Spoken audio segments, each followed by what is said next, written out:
How to turn on or off tagged posts on your page on Facebook app. Hi guys, in this video I will show you how to turn on or off tagged page on your Facebook, easy and quick.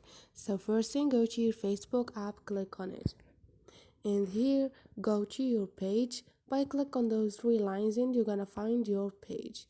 Now all you need to do is click on setting icon beside the search icon, and now you're gonna find page support inbox. Click on it.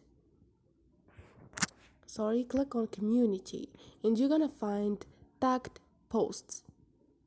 Now all you need to do is you can turn it on or off wherever you want.